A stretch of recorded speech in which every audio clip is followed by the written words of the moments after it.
Hello, this is your host, Dr. G, and you're watching the Living Single Podcast.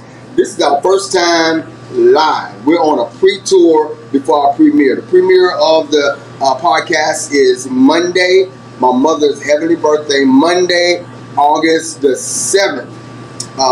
And next Sunday, we're going to be at another location. Make sure and stay tuned on Facebook for that. We're doing Facebook Live at the same time that we're doing the podcast. We like to call this talk therapy. What happens is I ask all my guests the same questions. But everybody responds differently because their experience, their story, their background is different. And I'm believing that you're going to be able to receive some tips, some tools, some nuggets, some wisdom to help renew your mind and transform your life, help you in your singlehood before you move into a relationship. And it's actually been helping some people who are already in relationships. So, we're here at Atlanta Recovery Center, and I'm glad to be with these brothers, these kings. This is a no judgment zone, all right? So, I believe that one person's perspective is going to reflect and mirror somebody else's perspective out there. So, we're going to go ahead and dive right into it, but the first thing I'm going to do, I'm going to ask each guy to introduce themselves and tell us one thing about themselves, as well as how old you are. Tell us your name, how old you are, and then just say one thing about yourself. So as they listen to you, they feel already a little connected to you. You know what I'm saying? And there's not another brother face. Before we go into the questions with them, got a special surprise for you to inspire them, even though I think they're ready, and then we're going to go into it. So, brothers, from this side and that side, would you introduce yourselves? Hello, my name is Darren Greer. I'm 61 years old, and I've lived, I would say, almost a full life. I'm looking forward to more. All right. Hi, Don Higgins, Newark, New Jersey, 56 years old, and just grateful today. Awesome. Hey, my name is Divine Hall, 40 years old. I'm grateful. All right. You can just call me Lorenzo. I'm staying 26 till the day God called me home. I still preach on the street on the weekends, and I'm looking forward to seeing you. All right, 26 until they get called home. I'm talking about whatever that means to whoever. Okay. Oh, I forgot to ask you this. I always ask my guests this. What's your status, your relationship status? Married, single, divorced, looking, not looking, what? What's Widow. You said what? Widow? Yes. Okay, but are you looking? Always. Okay, Always. Widow and looking. Yes. All right, okay. Single and actually not I'm really not relationship material right now. Oh, we gotta dive into that. I'm single, I'm looking, but I'm not looking. Whatever that means. Okay. I'm in a relationship with Heavenly Father. I'm trying to stay spiritually in contact with the divine. Yes. To tap into that divine power that is within me. All right. Even though we got a I let microphone. the heaven guide me from there. Okay. Even though we got the microphone, make sure and speak loud. Try to beat me without the microphone, all right? And so he sounded like the women who say, Jesus is my husband. But listen, I'm ready to get into it because he's going to explain it. It's going to come out in his response, and you understand why people have the stance they do, because you can't just get that sometimes just to pass my people. So, right quick, Marty Williams, Dr. Marty, is one of my guests that we've already recorded on the podcast. And I'm going to ask Dr. Marty if he would share a little piece. We're giving him 1 minute. My name is Dr. Marty, and I'm 70 years old. And I'm from Cali, California. All right. I've been married 3 times, and I've come to a conclusion that I'm not marriage material. I didn't know the 5 love language, but I'm learning. And I'm a man of God. He directs my steps, and I'm here today to make this happen. All right. Right. And the first question is. And my first question. The first question here that we asking the guys is, what are red flags that you shouldn't ignore? You're still on camera. What are red flags you shouldn't ignore? You was going to speak to that right quick before we go into that. Okay, so I'm going to address the red flag that you ignore. That I ignore. And the red flag is that in each one of my relationships, I saw something, a behavior, and I ignored it because I was focused more on the person, the physicalness, because I was living for pleasure. And when you're living for pleasure, you accept anything long as it's fine. At least my thing was, if you fine, you mine. So I just want to know that I focus more on the physical and ignore the red flags. And number one, the person was doing this. Number two, the person was doing that. Number three, I didn't know what I wanted in these relationships. I know what I wanted, but I didn't have no red flag to say, hey, I ain't trying to go there. Okay, I didn't pay attention. And then you learn after the fact. Amen. We going right on into it. Thank you, Marty, for sharing. The first question, let's dive right on into it. What are red flags? Red flags are known as warning signs. What are some red flags that you should never ignore if you're single and looking for a potential mate? What are some warning signs, some red flags that you should never ignore? And then tell me some that you probably ignored if you did. Anybody can share first? Not all at once. Okay. So red flags you should never ignore. Someone who's always looking to have their problems fixed, and you're always trying to be the one to, as a man, step up and go, well, I can do this for you and I can do that for you. You're taking on their problems when sometimes you can't even fix your own. That's good. Yeah. Red flags I try to ignore. Number one is spirituality. I can't ignore, you have to be your spirit has to be godly. You have to be cleanliness. I shouldn't ignore, I've been in situations that I've been in relationships, right, and it cost me, I'm just going to say it right out, like I was going to VD clinics and stuff like that, so I know I should have, make myself aware of someone's cleanliness, their spirituality, right, and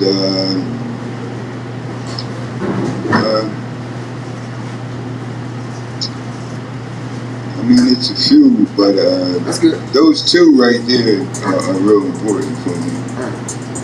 Sanctified and sainted. Yeah, okay, all of that. Okay. 3 red flags that I did notice and I did give mention to. One is when you're in a relationship and you with a woman that listens to other people's advice, continues to accept yours, and then come back to listen to yours, that's a red flag. Because when you're in a relationship, y'all match is divine. So you don't have to go to no one and ask them a question about what you consider what is right. That was a red flag for me. And another one is a woman that stays on social media more than anything. So, and the third one, I can't get down to the third one yet. I just got froze right there. But those two right there were one of my main concerns. Okay, all right, yeah. All right, I'm Lorenzo. I'm a straight preacher. Three red flags for me. One, I found all of these have happened personally.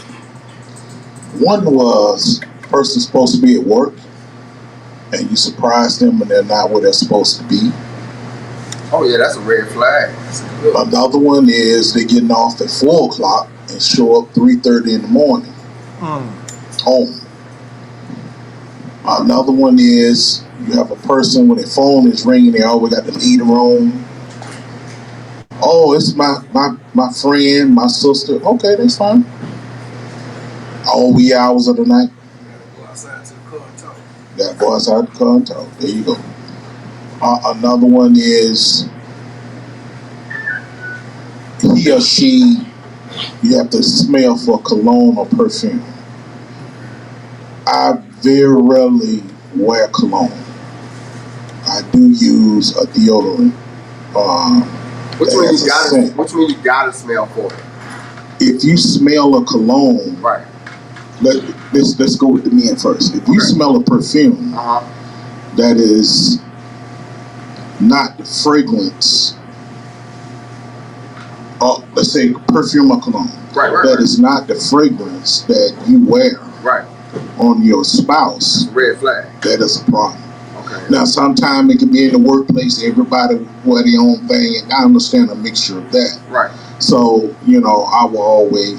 I never ask the question, but I would keep an eye for it and I look for other things. Okay. Keep your nose on alert. Yeah, keep your nose on alert. Okay. All right. Okay. If you got an old lady and she wearing a mini skirt cut up to her hips, talking about she going to her mama house and it's 10 o'clock at night when the club start, that's a problem. Okay. I got you. Amen. All right. Amen. I got And you have to have some type of spiritual value at your home. Okay. Got to have order. All right. That don't mean you rule over your spouse. Right. But y'all run it equally. Right. I mean, I'm down, she has to lead. She down, I lead. That's how that works. We have a two-income family. You don't go into one of my other questions. Okay. I know you're a preacher too. You done did a book over there. So if you see me coming at you somewhere, like, wrap it up. I said, okay. So we got 4 of us on here, but I want to hear what you got to share. Okay. All right.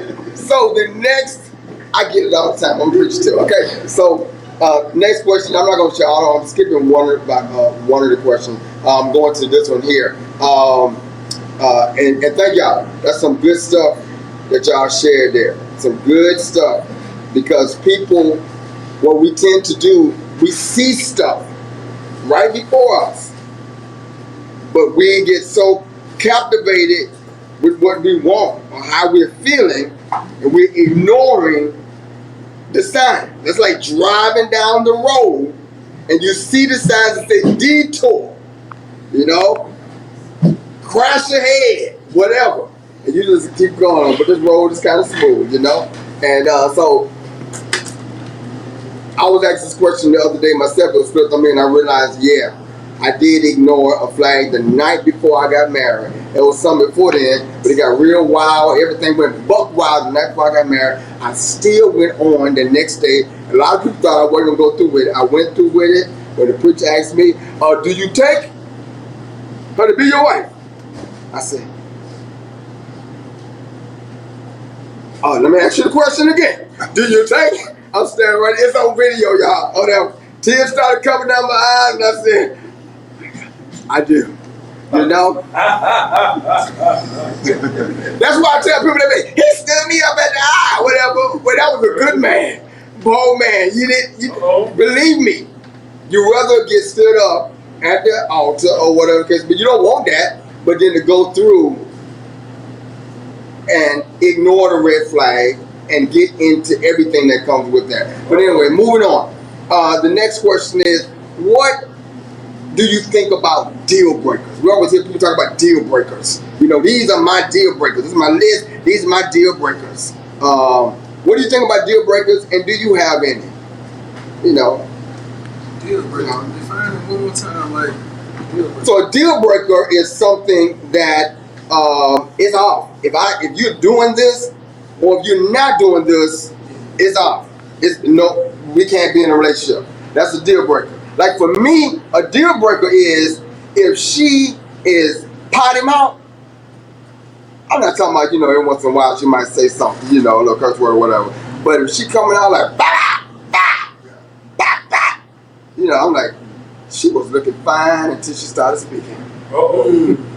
Nah, I don't even need to know. You see what I'm saying? So those are like deal breakers. All right, so let's take it down again.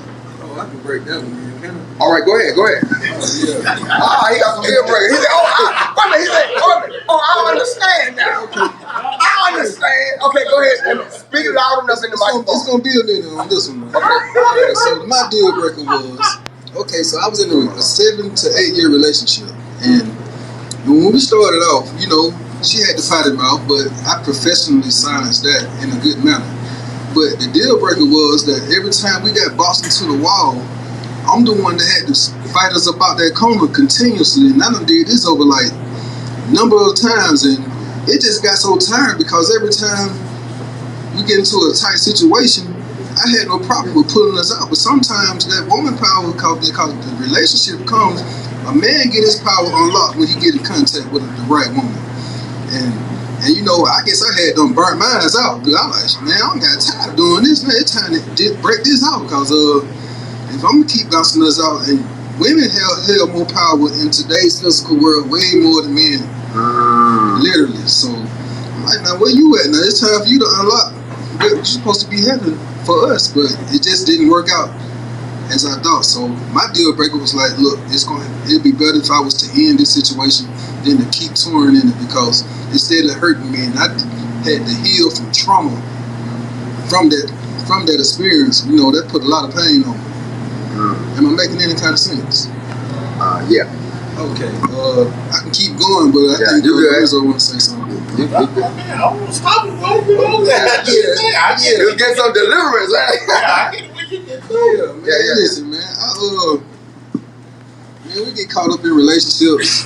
I mean, like, even though she may have the potty mouth, I still see something good in the relationship. You still give it a try. You can silence that. We can fix that. And see, look, I'm glad you said that, because deal breakers are different for different people. Right. What's a deal breaker for me might not be for you.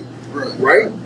For instance, if you smoke, you might be cool with somebody who smokes. Right. But a person who don't smoke, I know some who don't smoke, they say, I don't mind if it smoke, marijuana, but I don't want them to smoke cigarettes or whatever. You know, people have different deal breakers based on where they are. You cool with a potty mouth, you feel like probably can change.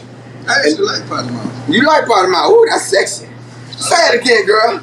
Or let you know, that's what you say. I'm like, stop talking. See what I'm saying? Yeah. And that's why it's important to have conversations about what are your deal breakers. There's a book, 5 Love Languages. Y'all heard of that? Yes. 5 Love Languages. Sometimes we're with people and we don't even know their love language. We don't know what assures them that they are loved. So same thing with deal breakers. You need to know what somebody's deal breakers are, because some of that stuff pop up later. It may not surface at first. You know, have the conversation. You know, just have the conversation. Okay, anybody else? Yeah, I can quickly comment. Although, like I said earlier, you know, I don't consider myself being ready for a relationship right now. I'm not the material that I know. I'm not at the standards that I need to meet to be in a relationship with the quality of woman that I'm used to. Right. But deal breakers, once that goes down, a big deal breaker for me is the sex. You know, I like a woman that is she can put it on me, like, you know. A freak.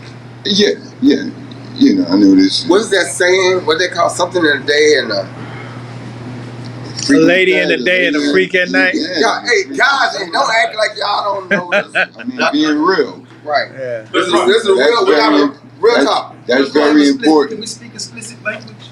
Well, we're not trying to be cursing and everything, because we're more mature enough to know that we can. And it's not to say you're not mature when you don't, whatever. Sometimes you get you're passionate. But I'm just saying we know other words that we can use, and I want to make sure and let it go for all platforms, so it don't have to be, yeah. But I'm glad you said. That's why I went on and put that out there. And it's okay to say free. Yeah, that's number one. Right. You like that? Yeah. You know. And number 2. So it's a deal breaker if she's not. If she's how not you gonna nasty, know? Well, I gotta find out. Okay, you'll find out. Okay. You know. All right. And Number two is laziness. Okay. That's a good one. I don't want a woman. I like a smart woman. I like a woman that has an attitude that she can hold her own. She doesn't need me.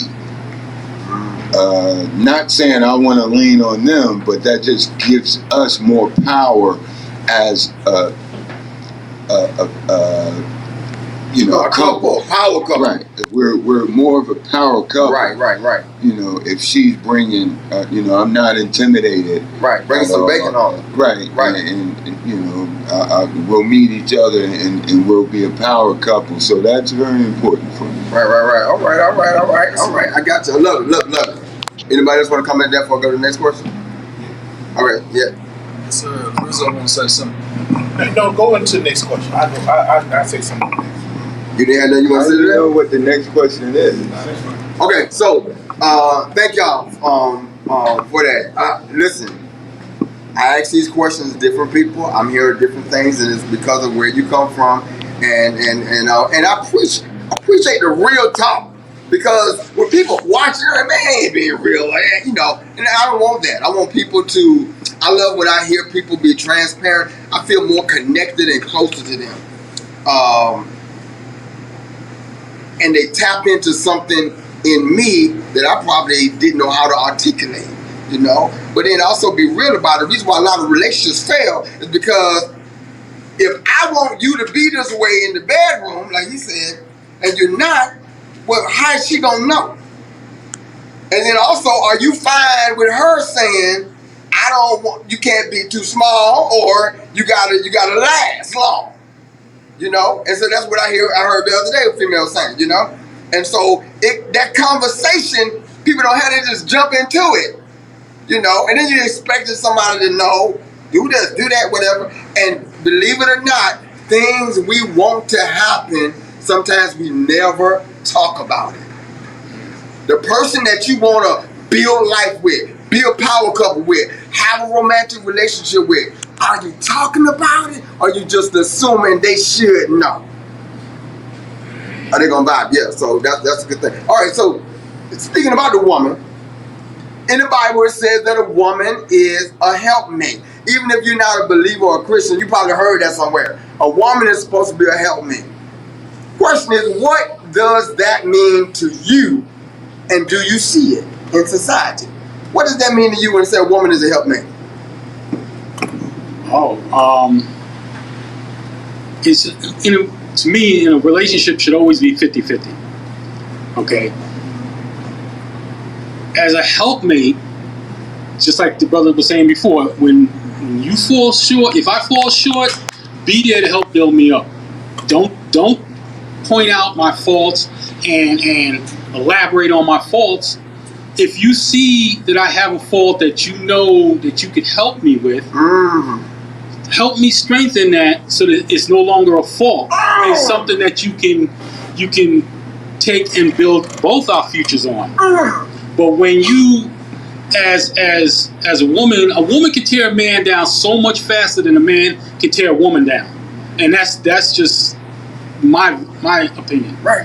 And I feel that way because through relationships that I have had, I've had a friend, a female friend that could point out my faults, and just through our general conversation, I come out a stronger person. But yet when I get with my wife, or sometimes it was my girlfriend, they would find, oh, well, you ain't doing this, you ain't doing that. Well, why ain't you doing this and why ain't you doing that? Well, why don't you help me when you see that I'm going down that road? Put that detour sign up and go, okay, why don't you go to the left instead of to the right? Because if you go to the left, then, maybe things will work out a little bit better. Oh, that's good. That's good. You see the booger in my nose, the lint on my shirt. Tell me something about it. Don't just talk about me. Yes. Who else? He wants you to read the question again for him, guys. You say that question one more time, guys. I want you to tell me the question. How can a woman is supposed to be a helper? Help me. How can she help you? What does it mean? What does it mean for a woman to be a helpmate in a relationship. And thank you. Listen, first of all, I appreciate you. You didn't say your first thing had nothing to do with finances and everything. A lot of people go there, right? Or her being like a slave or submitting, right? Your whole thing was a woman who can see how she can help guide me, give me some advice, and help make me better, and make us better. I love that. Good. That's good. That's okay. A helpmate. So, like, you've heard the term before, right? No, that's a brand new one. That a woman is a helpmate? Yes. Okay. That's kind of. So now that you understand, what is that? What do you think a helpmate should be, or the role of a woman should be in a man's life? I think a woman should be there for her man just as well as a man should be there for his woman. And we both have our pros and our cons, our goods, our positives and our negatives. My negative should match her positive, and my positive should match her negative, and that's how it should work, I think, personally. So, I mean, like, for instance, on my last, what I said on the last question, like, when things got tough and it always turned on me, at times I had a very unique way of having to get us covered. So, but at the same time, while I'm doing that, I'm getting judged and all that. That wasn't the right way of going about that. So you said you had a unique way of getting y'all covered, provided. A very unique way, yes. Okay. At times. Okay. Yeah. So whatever the hustle was. Whatever that was. And you said you was judged about your hustle. By the way you got it. The way I got it. The way you got it. Yeah. So. Would you put her in danger? No. Okay. No. Okay. I wouldn't put nobody else in danger because I know that's not right. Right. I got you. So, I think a woman should be there and understand their partner. Sometimes, and I learned by myself that sometimes we be so focused on being in a relationship that we match up with the wrong person, and you got to figure that out the hard way because y'all really not aligned. But men like us, we want to make things work because that's what we do. So we go along with the flow. Yeah. But sometimes it's good to figure yourself out. Yeah, just because she's a woman with a good figure. Yeah. What's the song say? 25, 20, what's the song? She's a brick house. So just because she's a brick house, that doesn't mean she's right for you. Right. And a lot of guys, like Marty was saying earlier, he said, if you're fine, you're mine. And we got to understand, we got to go beyond the surface, deeper. And just quick, that's not what I saw with my mom and my dad. That's what I see with Tasha and Dante, right? Y'all have an awesome example before y'all are here, and so it's something to desire, to look for. I want to go to my next question. But anybody want to say anything before I go to my next question? Yeah, I'd like to say something on that. Okay. I agree with my man here about the 50-50 thing. That's important. But help to me, what really is important to me when it comes to help from a woman is to help build me. Just like women have the ability to tear you down so bad. They make you feel so bad, they make you feel guilty a lot. But there's women that, I want that Huxtable relationship. Yeah, I mean, that's what you seek. But first of all, I'm using a clip of the Huxtables. Yeah. You don't even know about this. I'm using a clip of the Huxtables, right, Marty? A clip of the Huxtables when she was serving him. Elvin was sitting down. The son-in-law was sitting down there, right. And he was like, "Oh, you serve him?" Right. Whatever, And it's not all about that type of service, right. Because I can do some things in the household too. Right. I'm a chef by nature, so I like to get in there also. Right. But when I talk about help, I mean like I suffer from depression.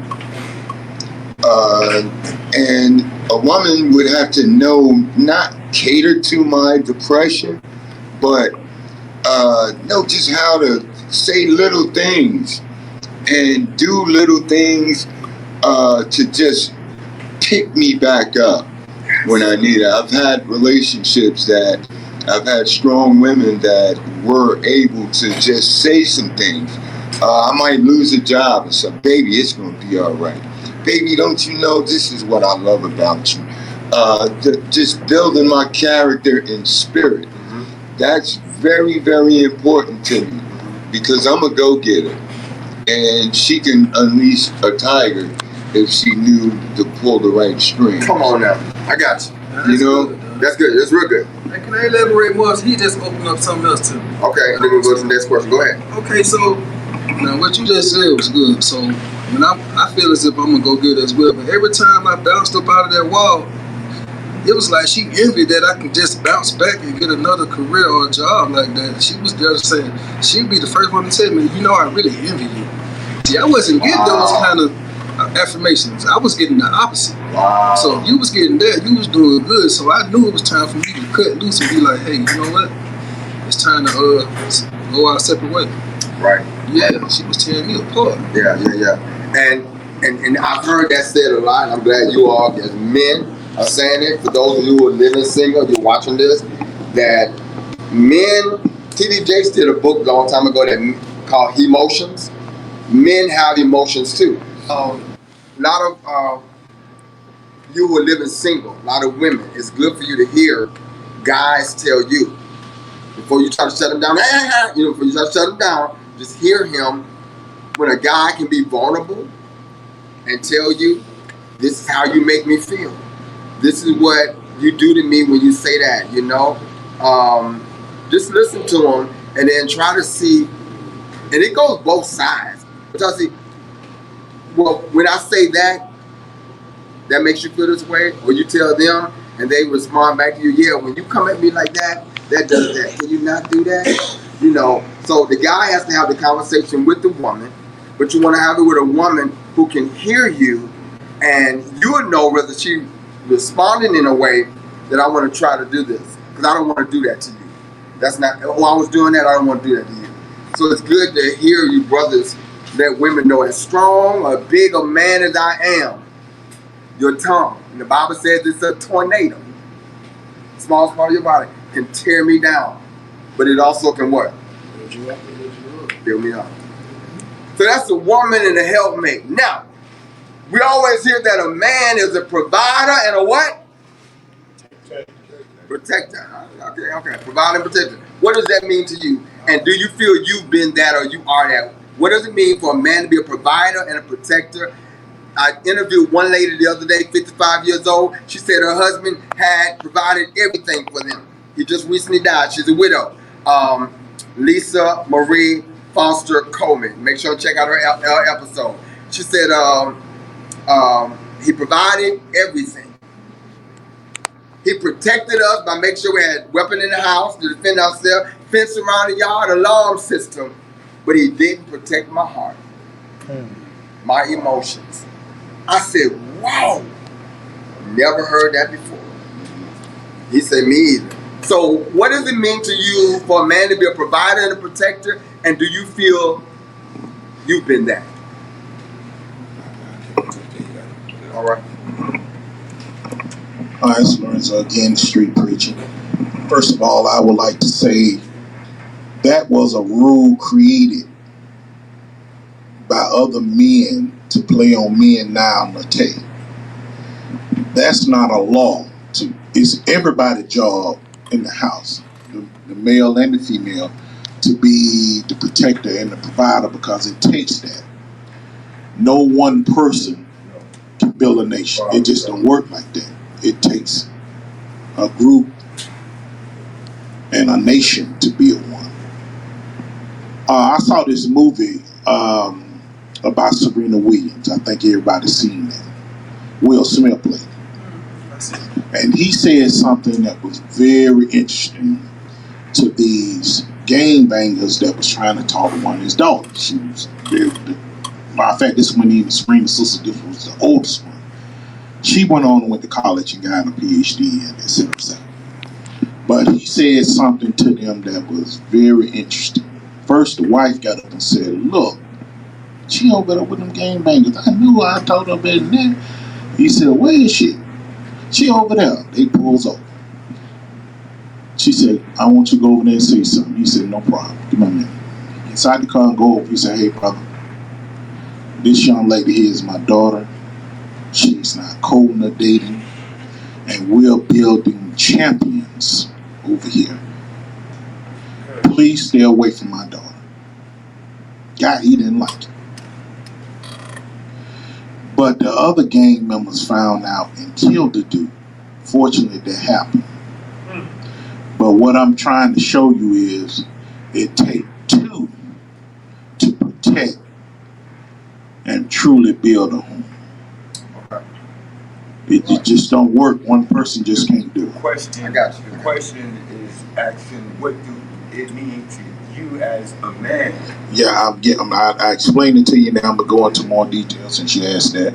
It takes two people. 10 seconds. It takes two, the husband and the wife, to be the protector and the provider in the home. Okay. All right. Gotcha. Yeah. That was his stand on that. Yeah. It takes both. All right. What does it mean to be a provider and protector from your perspective? And do you feel that you're one? Who's next?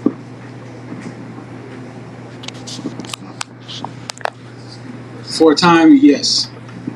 I felt that I was the provider and the protector. Okay. Did she feel it? Yeah. For the most part, yes. But she felt, and in my opinion, she felt knuckled under sometimes. That she felt overprotected. She felt smothered. That yes, smothered is about the best way to describe it. And that was more so of a detriment and a hurting feeling to me, because how do I back off from that? Do I stop being the protector and the provider that my dad taught me to be, or do I stand up and take a firm stand on that feeling? Did y'all ever have that conversation? Unfortunately, no. No, we didn't. Yeah. See, that's key, y'all. Having the conversation, communicating. People think communicating is just talking. They think they're made it. Communicating is when you understand what the other person is expressing when they are talking. You know, and then some people don't even talk. But yeah, I was taught by my dad, walk on the outside of the sidewalk. Let the woman walk on the inside. Who heard that before? Right, that's what I was taught. But then I walk with some females who keep getting back over there. I'm like, can you stay in? I'm trying to do what I know second nature, how I was taught. I mean, I'm doing this, whatever. Hey, get behind me from me. And I'm like, dude, you know, and it gets you frustrated because it's like you're messing with what I'm trained to do, with what I designed to. Because if you get hit by a bus, you're going to wonder, where was I? You know? So I don't want to get hit by the bus either. I heard some guys say, man, why we got to walk on the outside? I don't want to get hit by the truck. I said, no, hopefully we'll see it and move it on, move them on, be able to push them on in. So you have to open the door. You know, I'm going to provide this service for you. You know, I want to protect you by walking you to your car at night. And some women be like, hey, I'm good. You know, so you got to allow it, but you got to have that conversation. Anybody want to say anything to that before we move on? Yeah. Security. I've always had the ability to make a woman feel secure, whether it's on the streets, whether it's at home, whether it's, I'm talking about safety. I'm talking about her safety. Little guy, but yeah, thorough. You know. Little piece of love. But I've always had that ability. But you brought up something that just got me in touch with ways that I was not in my infidelities. You know, that wasn't a good way, you know, to make her feel secure in the relationship. That's good that you see that. You know, I'm just getting in touch with that right now. That's good. But yeah, I've always had the ability at home. You know, our safety is not a concern. Our physical safety, our children, physical safety has never been an issue. Right. But yeah, you know, I stepped out a lot you know, and I came up missing a lot. Ooh. You know, and those things, there's no way I'm seeing now that I know it had to affect, you know, that part of the relationship. Yeah. I'm so glad you're saying that, because as men, we have to be real careful. That I've heard women speak on that a lot. That a past relationship makes it hard for a present relationship, because, and then the present relationship may not be making it any better, because if you look something like what I'm used to from a woman's standpoint, then she's not feeling secure. You know, she's looking at red flags and everything. But for a man to be able to identify that, hey, I probably, by me stepping out, that had to have made make her feel, not be secure, you know, in the relationship, and then that's going to cause her to respond a certain way, you know, and that comes with therapy and conversation and counseling, because whatever you say, you battle with depression. Some people who battle with depression and feeling less than themselves and less than they want to be, they may enter into other relationships with anybody who can make them feel uplifted. Not that it's excused, but understanding, why am I doing this? And now while I'm doing this, guess what I'm doing? I'm hurting her. I'm hurting her life, hurting her heart. You know, and so that's important to understand. That's real good. Thank you for sharing that. All right, moving on to the next question. What are some qualities? We talked about red flags. I want to thank one of our guests that we had on, Joshua, 22 years old Joshua. He was profound when he said this. He said, there are red flags, but we need to also know there are green flags. Green flags mean, yeah, that right there, when I see that. But what are some qualities that we should look for if we're looking at someone for a potential relationship? They should possess this quality or characteristic. They should definitely possess this. And we're talking to people who are living single. So we want to let them know, you need to make sure a potential mate possess this quality, this characteristic. Everybody real quick. Oh, definitely self-respect. Definitely self-respect. Because if you can't respect yourself, you can't respect me. That's a quality. That's good. If you can't respect yourself, you can't respect me. I had to learn that. I was expecting something from somebody they wasn't giving to themselves. I'm expecting something of you that you ain't. Oh, that's good, man. Who next? Quality for me is a woman that's well covered, that speaks well for herself, and also very self-sufficient. She don't have to lean on no one but herself to handle her business, but very open to handling business with other people. Hannah open. That is it like Neo's song "Independent Woman"? Oh, that's a whole nother place. Okay. I'm talking about how old the song is, man. I'm talking about understanding. Some people don't want an independent woman because an independent woman says, I'm independent of you. I don't need you. But you want an independent woman? Okay. All right. Okay. Next. All right, Lorenzo, street preacher again. Let me see. All right, this is a good one. This is for both men and women. A person who wants to be in a relationship or build a family and know what it takes to get there and the path they want to take. Because knowing is half the battle. That's a good quality. Second. No, this one. Oh, this one. Oh, I'm going to give you a rundown. No, you're going to give me a book. You're just not going to allow it. I got you. I got you. I love it. You got a lot of stuff over there. You got some good stuff. One more. Okay. Somebody didn't give me a quality. Huh? Oh, I didn't get the quality. Yeah. I like everything everybody said. Oh, y'all got good stuff. A good quality to me is articulation. I like a woman that's articulate, and I like a woman that, like you said about knowing how to handle business. Some things when it comes to finances, I hate it. I hate being the one to go and pay bills and stuff. I just like to kick the money out. Right. So you have to have that ability to take care of business when those funds are doled out, and we put our funds together. So your financial, you have to have a good quality financially, like you Right. know how to put dollars where they need to be, because I fall short in that area. So if you're mismanageable, y'all don't need to be together. We don't need to. Y'all gonna be broke.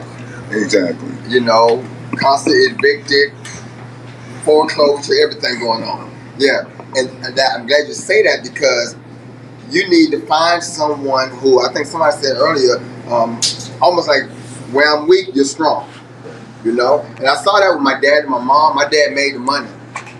He brought it home, laid it for mom. You know, and not that he couldn't do it because he was a businessman, but he had, because of everything he was doing, he loved to bring that. He know mom could take care of everything. She would take care of everything. She made sure this went there, whatever. When dad passed, 2 years before mom passed, she felt like a lot of her purpose was gone, because she was that for him. My mom was a helpmate, you know, and so and they complimented each other like that. But sometimes the role shifts. There's some celebrity right now who is a house dad, home dad. I can't think of who it is right now.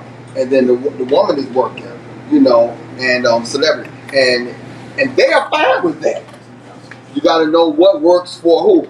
You, not nobody in your ear, not what nobody's saying in your ear. And even if as a man, if you're cool with working and having your wife not working or working, you can't listen to what nobody else saying, because it's work. As long as it's working for y'all, you know. But the key thing that I would say to anybody is have the conversations, communicate, meaning that I understand you, you understand me. Moving on, this right here, talked about it earlier. What are some unfair expectations that women put on men? Unfair expectations. You know, and we hear one of them, he has to be 6 feet tall, 6-figure income, and, you know, everything. You know, that's what they say. And so, you might be a good man, and you keep getting knocked down. Oh, ain't got that. Oh, ain't got that. But I'm a good man. Oh, ain't got that. Maybe she wants to ride you to ride a certain way. What are some unfair expectations a woman has put on you? Or that you've seen put on somebody? Yeah, I would love to take that. I had an issue with my ex-fiance. I mean, this is how far the relationship had gone. We were totally in love with each other, and we had a lot of those matches. But one of the unfair expectations she used to put on me is she used to always ask me for money to get her toes done and her nails. And to me, that was an unfair expectation, because I considered that to be personal hygiene. That's a personal issue. That just like I got to get a haircut, you get there's some things that you want to hold down, but then you want to hold me responsible for it. Question. Who cuts your hair? So most of the time, me. You? Yeah. Most of the time. And the other time, who cuts it? Barber. A barber. Okay. Right. What about her nails and her? She might not be good with it. Well, that's she got a little. That's a part of cleanliness. Huh? That's a part of cleanliness that I discussed earlier. And so you feel she should? She should totally be responsible for her personal hygiene. But how her being responsible is making sure she go and get an appointment, but she wanted to look good for you, and she wanted to make sure it's right, and she don't have no little snags and stuff going on. Right, I understand that, but those things are done at your convenience, your own personal. When you get ready, when you chip a nail, right, you can't put pressure and unreal expectations on me because you chipped the nail. I got you. So when those things when they're needed to be done, those are things that we know need to be done at different times. So those things, and I'm not shying away from.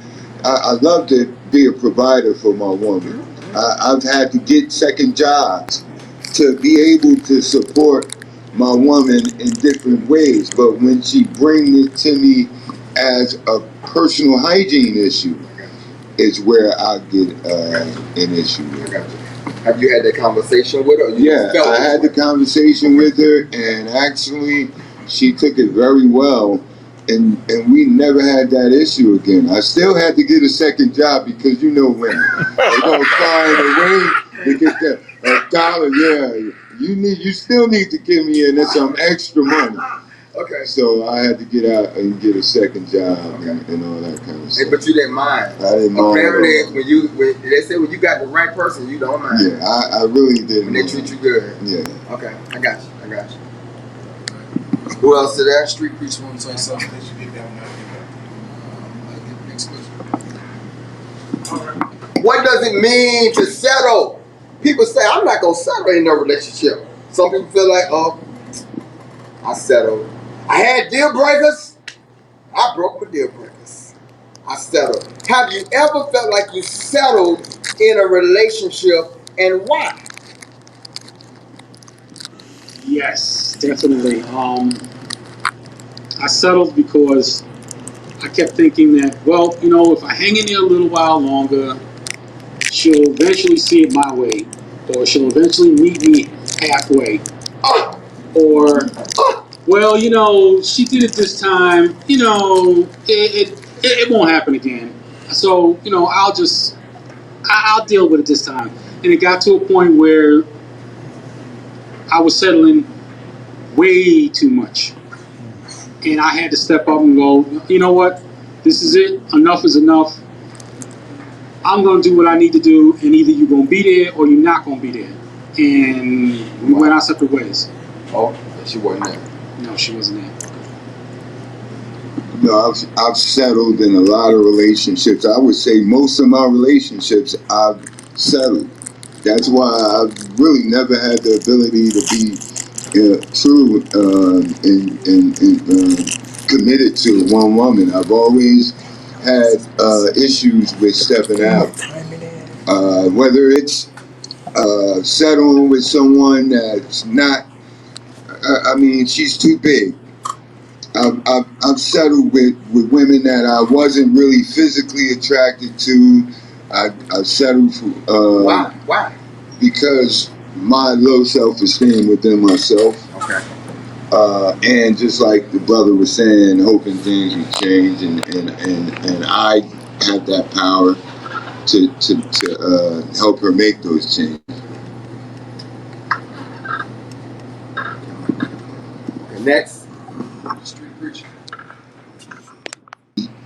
What my parents had been telling me about the birds and the bees. Matter of fact, it was my second relationship ever in life. You wanted to have sex. No, I wanted to see what my parents were telling me about relationships and how to run away from certain people and certain things. The person wasn't the devil themselves, but they participated in the things that were just evil. And I got caught up in the mix. And I wind up having to be a surrogate father to a kid. And no, unbeknownst to that kid, I tried to love her with all I had. And I knew what she had as a parent. You know, it was going to be a little rocky. And I tried to do my best with her, and it turned out the way it did. And I asked God to step in and do what I couldn't do. And man, I tell you, when your parents tell you don't do something, it's best to listen. Okay. Leave these people alone. It's best to do that. Not that they're bad people, you're just not ready for what they're into. Right. So to speak. You know what I mean? I got you.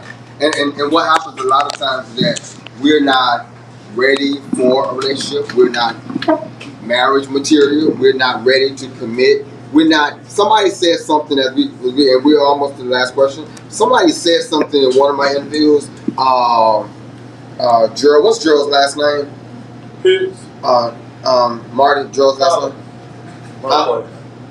Gerald Collins. Gerald Collins. Make sure you look at that episode. Make sure you look at that episode. Gerald Collins and his wife. The last part of that episode, he made mention of what we don't do sometimes is count the cost. We don't factor in the cost. We don't count the cost of a relationship. I think if we have conversations, we'll see, oh, how this is going to cost me. But something about our attraction to each other, we get in there and get on. Or like you said, and this happens, your boys could tell you, your girls could tell you, mom and dad could tell you. Because they got what? Wisdom, experience. And that's what this platform is all about, this podcast is all about, is people who've had some experiences can drop some nuggets and wisdom. There's somebody who's going to hear it and say, it's going to be different with me. But somebody else going to hear it and say, you know what? You remember that guy who was on that panel? He said that. Oh, man. As we draw to the end, first of all, I want to thank y'all again for just being so transparent and sharing. And y'all have actually shared differently because your experiences are different. Sometimes we can share something, you think, hey, maybe it didn't really make a difference. Please know that what you share coming from you is a voice that connects with someone else's voice. It echoes the way somebody else feels. So I appreciate it and I thank you.